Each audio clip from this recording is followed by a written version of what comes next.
All right, so I was standing at the Leo J. Martin golf course looking into the driver's side window of a parking car. There sat a man named Jerry Donovan. One hand was on the wheel and the other hand was on a metal lever. There were no pedals and there were no use for feet. Just pull to accelerate and push to brake. Jerry looked up, caught my stare, and just smiled. "That's how I drive," he said. And with that, I realized the limits we imagine for other people are often smaller than what they decide it is for themselves. So I met Jerry through the BB&N Golfer Care Club, and we were there to help run a clinic for golfers with disabilities. I watched Jerry move beside a player with special needs, and he brought him through the motion of a swing. And when the player finally connected with the ball with a crisp thwack, Jerry's smile was wider than his.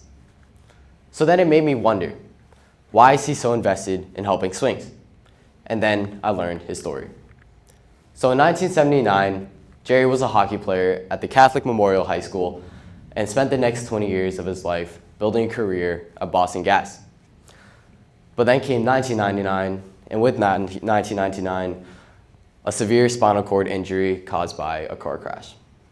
And a long coma later, he was deemed a T6 paraplegic.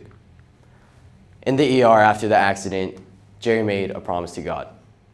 "If you keep me alive, I promise I'll do some good stuff for the people in my position, for people going through traumatic life changes, for people who recover, and for those who don't." Now, paralysis of the lower body sounds like a closed door to most of us. We think this is the end of independence, this is the end of sports, end of freedom, and end of identity. And we measure success by what we can physically do, and by that metric, Jerry had lost. But Jerry didn't accept the closed door, and he didn't accept that he had lost. Rather, he shifted his focus from achievement to impact and redefined his own success.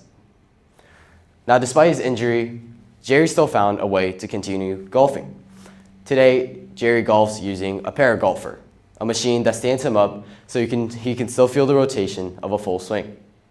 Now, however, his success doesn't just come from being able to live a normal life again or being able to golf either. Rather, he realized that he could also help other recently paralyzed patients with similar conditions to his own. And after realizing, he decided to start volunteering at the Spaulding Rehabilitation Hospital, helping patients to relearn how to live with their new condition. Now picture this. You've just been told that you'll never walk again.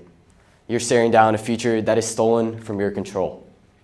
And then Jerry rolls into your room. He's not a doctor in a white coat. He's a volunteer to help. Someone who's also paralyzed just like you, a guy in a wheelchair who drove himself to work today, a guy who played 18 holes yesterday, and someone who is living a full and wonderful life.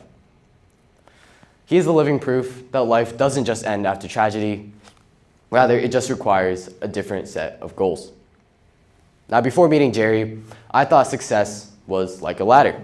You climb, you get the good grades, you get the accolades, and then you reach the top.